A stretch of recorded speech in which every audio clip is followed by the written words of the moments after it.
মৈত্রী এবং টিনা তাদের শাশুড়ি মা রাত্রি দেবী, শ্বশুর মশাই তুষার বাবু, এক ননদ ঝুম্পা এবং তাদের স্বামী পলাশ ও বিমানের সঙ্গে বাস করে। তারা দুজনেই শ্বশুর বাড়িতে বিয়ে হয়ে আসার পর থেকেই দুজনের উপর শাশুড়ি মা রান্না বান্নার দায়িত্ব চাপিয়ে দেয়, আর জানিয়ে দুই বৌমার মধ্যে সবসময় সমস্যার সৃষ্টি হয়। আর বিয়ের পরপরই প্রথম দুই বৌমা যখন রান্নাঘরে গিয়ে রান্না করে, এমন সময় আমি জানি আমার শ্বশুরবাড়ির লোকেরা মিষ্টি খেতে পছন্দ করে, তাই আমি ওদের জন্য আজকে দুধ পুলি আর পাটিসাপটা বানাবো। আর এখন শীতের সময়, তাই পিঠে খেতে সবাই খুব ভালোবাসে।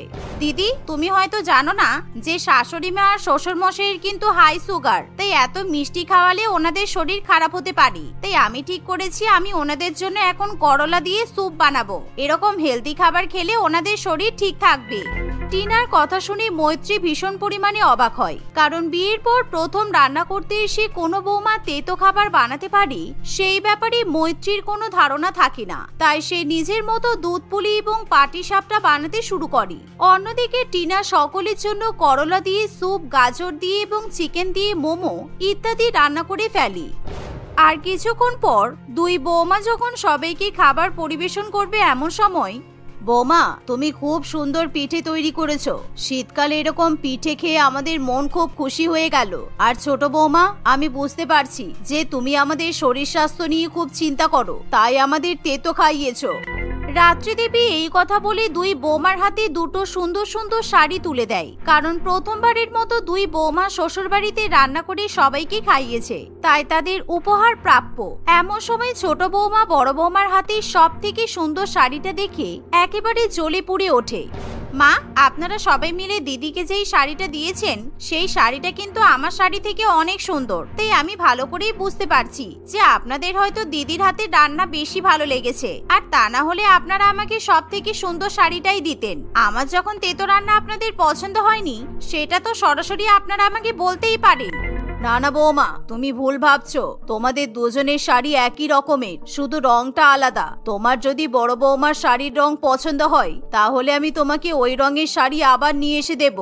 টিনা কোনো কথা শুনতে চায় না, তাই সে কাঁদতে কাঁদতে নিজের ঘরে চলে যায়। আর এমন সময় মৈত্রীর বিষয়টা খুব খারাপ লাগে, তাই সে ছোট জায়ের কাছে গিয়ে তার নিজের শাড়িটা দিয়ে আসে। এভাবেই দেখতে দেখতে কিছুদিন কাটে, আর প্রত্যেক দিন ছোট জায় এবং বড় জায়ের মধ্যে রান্না বান্না নিয়ে সমস্যার সৃষ্টি হয়। একদিন বড় বৌমা মৈত্রী রান্না করছে, এমন সময়, দিদি, মা আমাকে বলছিল রাত্রিবেলা সবার জন্য রুটি করে দিতে, কিন্তু এখন যা ঠান্ডা পড়েছে আমি রাত্রিবেলা রান্না করতে পারবো না। আর এমনিতেই আমার বিকেলবেলা একটা নিমন্ত্রণ আছে, তাই তুমি যখন দুপুরে রান্না বান্না করছো, একেবারে রাতের রান্নাটাও তুমি করে নাও। আর হ্যাঁ, বাসনগুলো কিন্তু ধুয়ে দিও, আমার জন্য ফেলে রেখো না, আমার বাড়ি ফিরতে ফিরতে রাত হয়ে যাবে। আচ্ছা ঠিক আছে, তুমি সাবধানে যাও, আমি রান্না বান্নাটা সামলে নেব, তুমি একদম চিন্তা করো না। এভাবেই মৈত্রী সেদিন রান্নাঘরের দায়িত্ব সামলে নেয়। আর টিনা মনে মনে খুবই খুশি হয়। সে আনন্দ করে শীতকালে তার বান্ধবীদের সঙ্গে ঘুরতে বেরিয়ে পড়ে। আর এভাবেই ক্যালেন্ডারের পাতায় আরো কিছুদিন কাটে। আর একদিন টিনা ঠিক করে সে সুন্দর করে চিকেন রোল বানাবে, তাই সে তাড়াতাড়ি করে রান্নাঘরে চলে যায়। অনেকদিন চিকেন রোল খাই না, বেশ লঙ্কা দিয়ে, পেঁয়াজ দিয়ে, সস দিয়ে সুন্দর করে চিকেন রোল বানাবো আর খেয়ে নেব। এই বলে টিনা সুন্দর করে চিকেন রোল বানায়। আর অন্যদিকে তার বড় যা যখন দেখেছে তার ছোট যা চিকেন রোল বানাচ্ছে, এমন সময় সে তার শাশুড়ি মেয়ে এবং শ্বশুর মশাইয়ের কাছে গিয়ে বলে, বাবা, আপনি এর এখন বাইরে থেকে চপ মুড়ি আনতে যাবেন না, কারণ আপনার ছোট বৌমা রান্নাঘরে চিকেন রোল বানাচ্ছে। ওর এখনই চিকেন রোল বানানো হয়ে যাবে, তারপর আমরা সবাই মিলে একসঙ্গে চিকেন রোল খাবো। ও তাই নাকি? তাহলে তো দারুণ ব্যাপার, কেননা ছোট বৌমাকে তো সচরাচর রান্নাঘরে দেখা যায় না। আর আজকে আমাদের সবার জন্য চিকেন রোল বানাচ্ছে, তাই ছোট বৌমার হাতে রোল না খেলে হয়, তাই আজকে চপ খাওয়া ক্যান্সেল। এই বলে সবাই মিলে চিকেন রোলের অপেক্ষা করতে শুরু করে। কিন্তু টিনা শুধুমাত্র নিজের জন্য একটাই চিকেন রোল বানায়, আর সে রান্নাঘরে দাঁড়িয়ে দাঁড়িয়ে চিকেন রোল খেয়ে ফেলে। অন্যদিকে তার শ্বশুরবাড়ির লোকেরা তীর্থের কাকের মতো চিকেন রোল খাওয়ার জন্য অপেক্ষা করতে থাকে। কি ব্যাপার বড় বৌমা, তুমি যে বললে ছোট বৌমা আমাদের জন্য চিকেন রোল করছে, কোথায়? এখনো তো চিকেন রোল বানিয়ে দিল না। এমন সময় ছোট বৌমা রান্নাঘর থেকে বাইরে বেরিয়ে আসে আর সবার উপর হাসাহাসি করতে শুরু করে।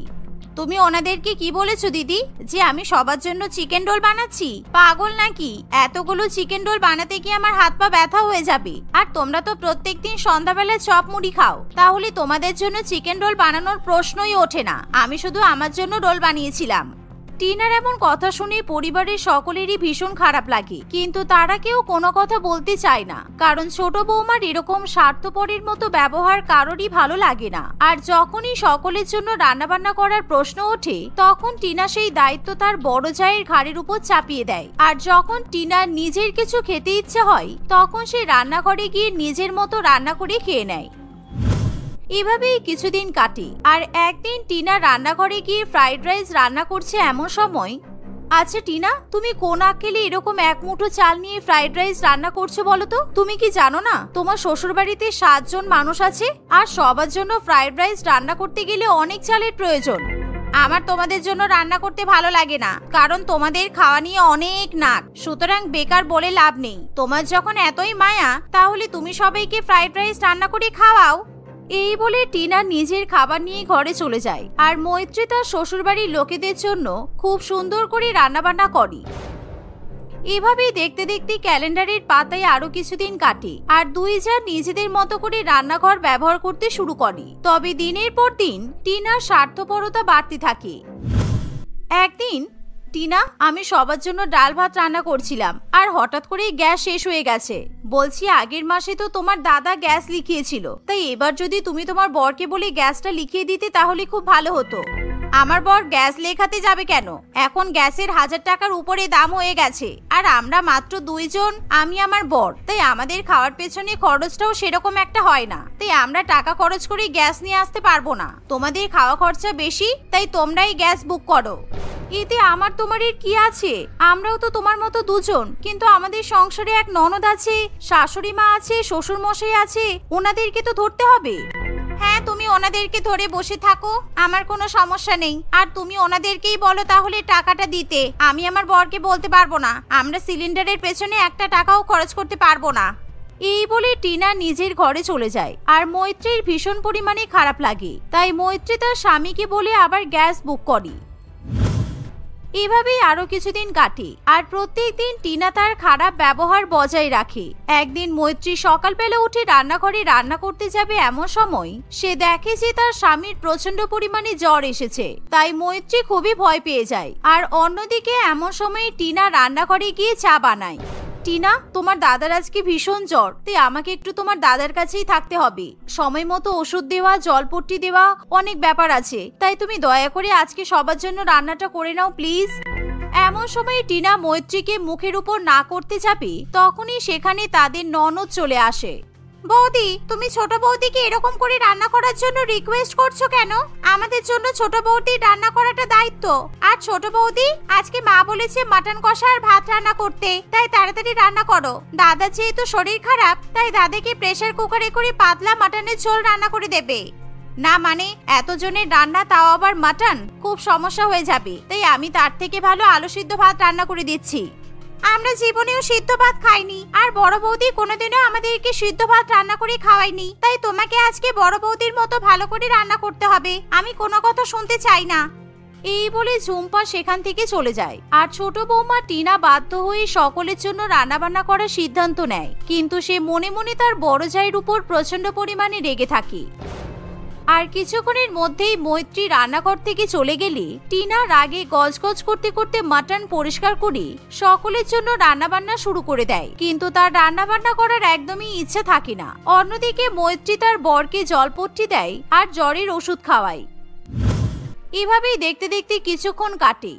একবার রান্নাঘরে গিয়ে দেখি তো টিনা কি রান্না করছে। অনেকক্ষণ তো হয়ে গেল, এখনো পর্যন্ত কাউকে জল খাবার খেতে দিল না। কি জানি কি করছে, গিয়ে দেখে আসি। এই বলে মৈত্রী যখন টিনার কাছে জলখাবারের কথা জিজ্ঞাসা করে, তখন টিনা ব্রেকফাস্টের কথা একেবারে হাওয়ায় উড়িয়ে দেয়। কারণ তাকে শুধু দুপুরবেলার খাবারই রান্না করতে বলা হয়েছে, ব্রেকফাস্ট রান্না করতে বলা হয়নি। দুপুরবেলা ভারী মাটন কষা আর ভাত খাবে, তার আগে জলখাবার খাওয়ার কি আছে? আর এই যে বললে তোমার বরের নাকি জ্বর, তাই তোমরা সবাই মিলে জলমুড়ি খেয়ে নাও, দেখবে একদম শরীর সুস্থ থাকবে। টিনার কথা শুনে কারোর কিছু করার থাকে না, তাই সেদিন কারোর কপালে আর জলখাবার জোটে না। এভাবেই দেখতে দেখতে কিছুক্ষণ কাটে। আর এমন সময় টিনা প্রেসার কুকারে মাংস বসাবে বলে প্রেসার কুকার রেডি করতে শুরু করে। আর তখনই তার মাথায় একটা দারুণ বুদ্ধি চলে আসে, যাতে সে তার বড় যাকে জব্দ করতে পারে। তাই টিনা তখনই মৈত্রীকে ডেকে বলে, কি হলো টিনা, এখনো দুপুরের রান্না বান্না হয়নি? আবার এখন আমাকে ডাকলে কেন তুমি? কোনো সমস্যা হয়েছে?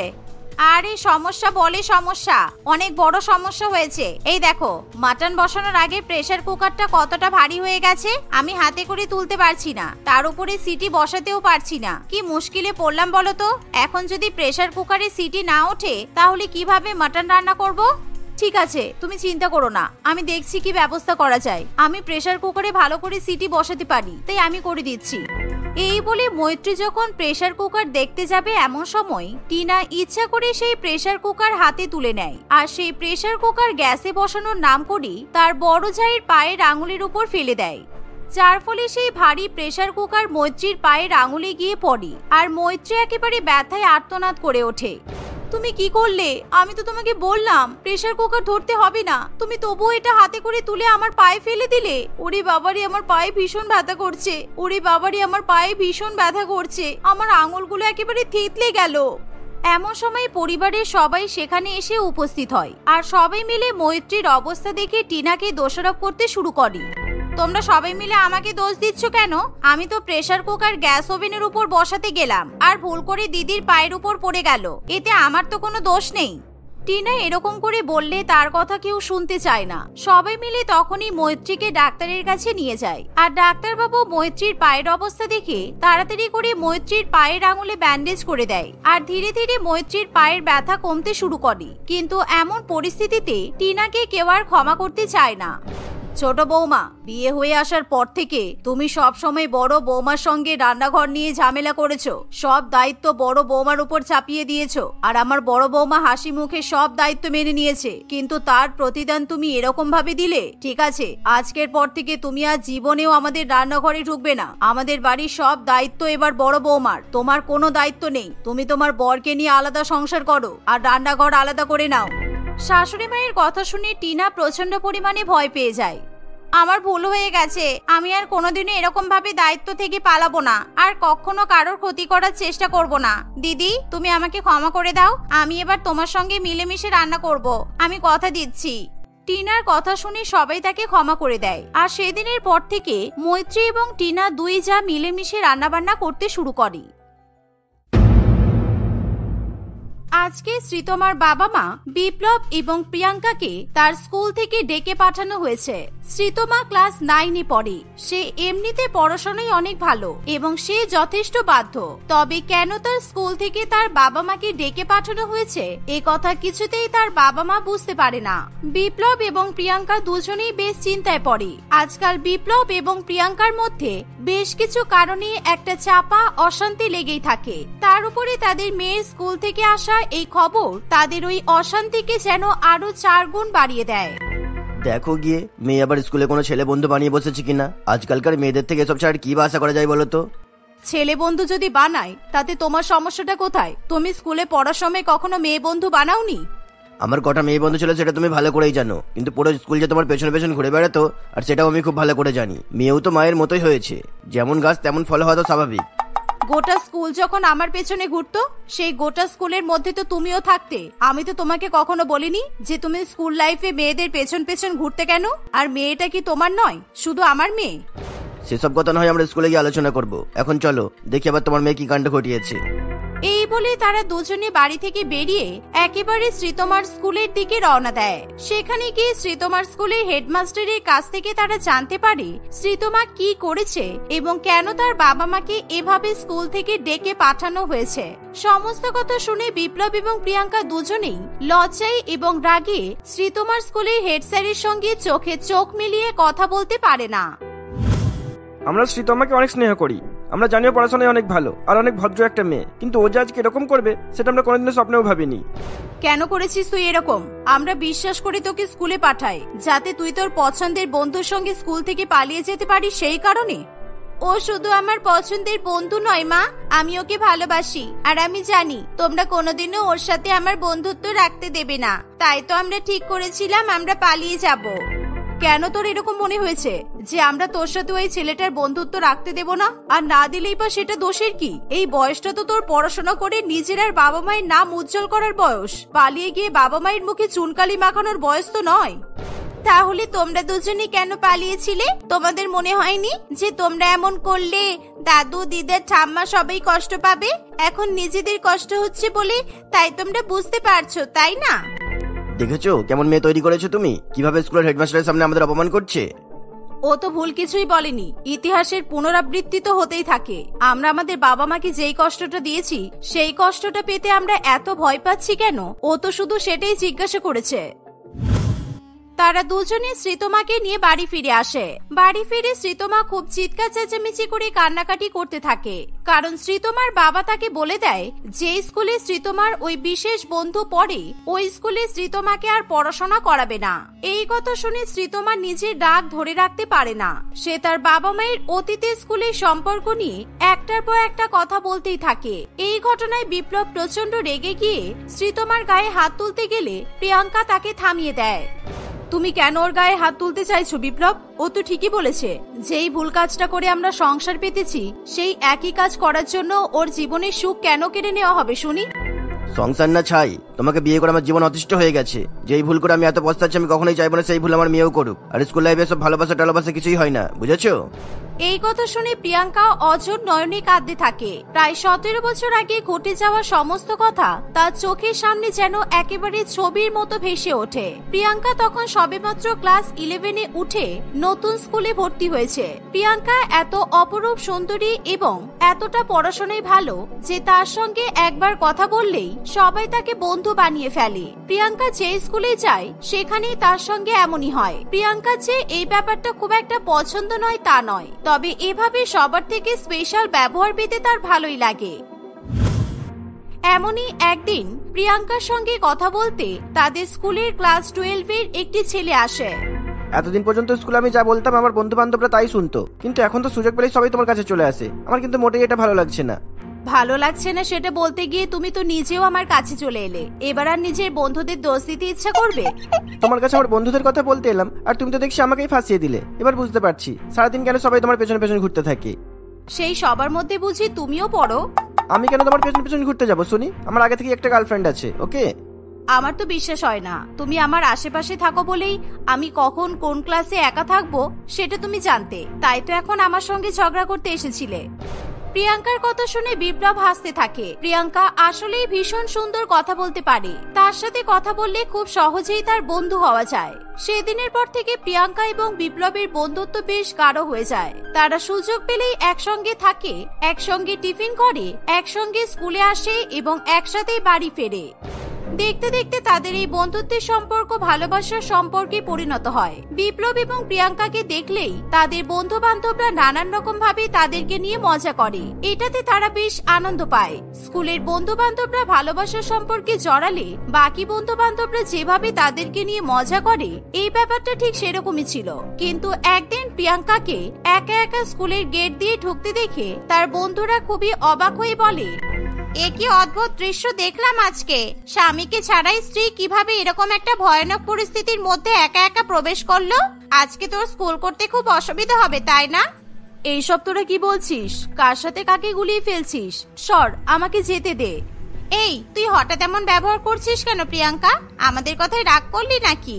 নাকি বিপ্লবের সঙ্গে তোর ব্রেকআপ হয়ে গেল? প্লিজ একটু বল না কি হয়েছে। আরে বাবা, কে বিপ্লব? কি বলছিস তোরে এগুলো? শর্ত আমাকে যেতে দে। শুধু শুধু সময় নষ্ট করছিস। ক্লাসে গিয়ে আমার এখন অনেক কাজ আছে, সেগুলো সব করতে হবে। বাবা, তুই একটু সুন্দর বলে তোর এত অহংকার? এই কাল পর্যন্ত যার হাত ধরে সারা স্কুলের মাঠে ঘুরে বেড়াচ্ছিলিস আজকে তাকে চিনতেই পারছিস না? সত্যি বাবা, বিপ্লবের ভাগ্যটাই খারাপ। নয়নার এই কথা শুনে গুরুগম্ভীর গলায় একজন ভদ্রলোক তাদের সঙ্গে কথা বলতে এগিয়ে আসে। কার সাথে হাত ধরে ঘুরছিলে প্রিয়াঙ্কা? আর শুরুতেই শুনলাম তোমরা ওদেরকে স্বামী স্ত্রী বললে, তার মানে ব্যাপারটা খুব সিরিয়াস, তাই না? আমি আপনাকে সেসব কেন বলতে যাব? আমি তো আপনাকে চিনিই না। তবে হ্যাঁ, বিপ্লব আর প্রিয়াঙ্কা আমাদের স্কুলের সবথেকে ফেমাস কাপল। ওদের দুজনকে একসঙ্গে দারুণ মানায়। চুপ কর না তোরা, কখন থেকে ভুলভাল কথা বলেই যাচ্ছিস। ওসব কিছু নয় বাবা, তুমি একদম চিন্তা করো না। আমরা একটা নাটকের অভিনয় করেছিলাম, সেখানে আমি আর বিপ্লব স্বামী স্ত্রী হয়েছিলাম, ওরা ওটার কথাই বলছে। নয়না এবং তার বাকি বন্ধুরা যেই শোনে যে ওই ভদ্রলোকটা প্রিয়াঙ্কার বাবা, তারা সেখানে এক মুহূর্ত থাকে না। তারা বুঝতে পারে কেন প্রিয়াঙ্কা বিপ্লবকে চিনতে অস্বীকার করছিল।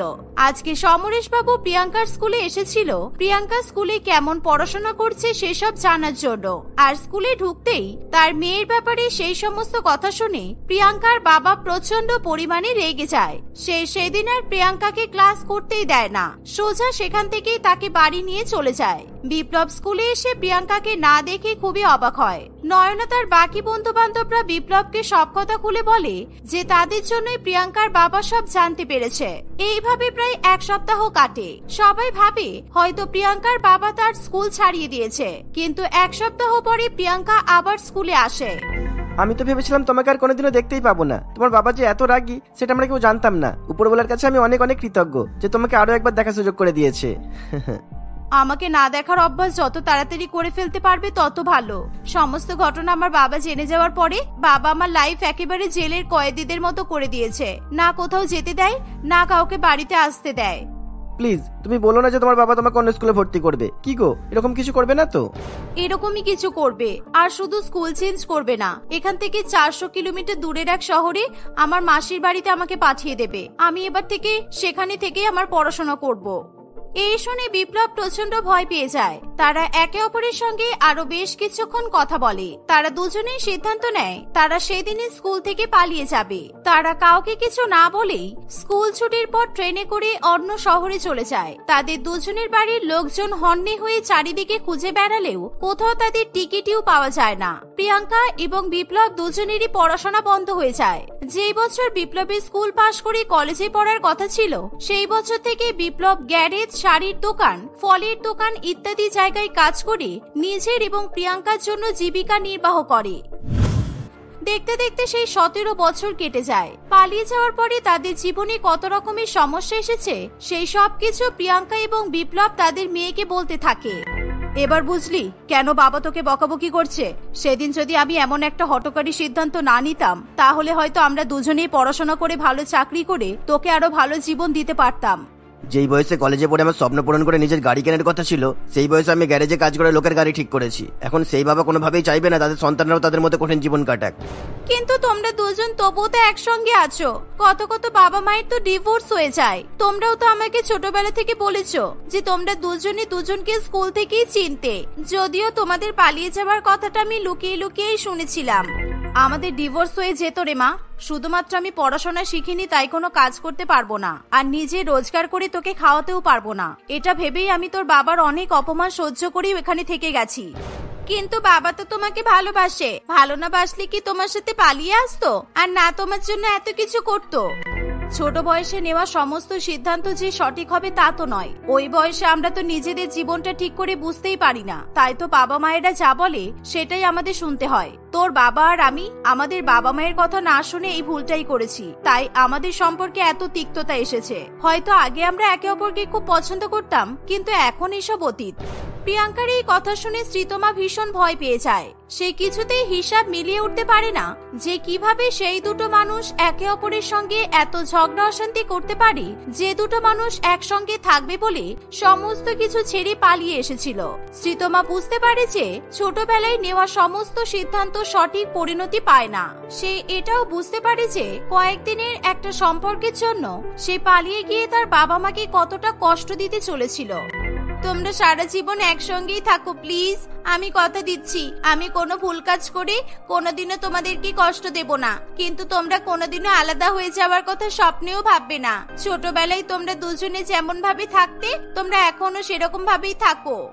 শ্রীতমার কথা শুনে তার বাবা মা খুবই অবাক হয়। তোমরা সারাদিন বাড়িতে ঝগড়া করতে বলেই তো আমি শান্তিতে নিজের মনের কথা কাউকে বলতে পারতাম না, কারোর সাথে নিজের দুঃখ কষ্ট শেয়ার করতে পারতাম না। আর তাই তো আমার স্কুলের ওই বন্ধুকে আমি সব বলতাম। যখন দেখলাম যে ও তোমাদের থেকে বেশি আমাকে পাত্তা দিচ্ছে, তখন আমি ওর সাথে পালিয়ে গিয়ে আলাদা করে থাকার বন্দোবস্ত করতে চাইছিলাম। তোমরা যদি একসঙ্গে থাকো তাহলে আমি আর কোনোদিনও এমন কিছু করব না যাতে তোমাদের কষ্ট হয়। বিপ্লব এবং প্রিয়াঙ্কা তাদের মেয়ের কাছে এমন কথা শুনে নিজেদের চোখে জল ধরে রাখতে পারে না। তারা শ্রীতমার কথায় রাজি হয়। তারপর থেকে তারা দুজনে আগের মতো ঝগড়াও করে না, আর সারাক্ষণ তারা হাসি খুশিতে থাকার চেষ্টা করে। এভাবেই তাদের সংসারে আবার সুখ স্বাচ্ছন্দ্য ফিরে আসে।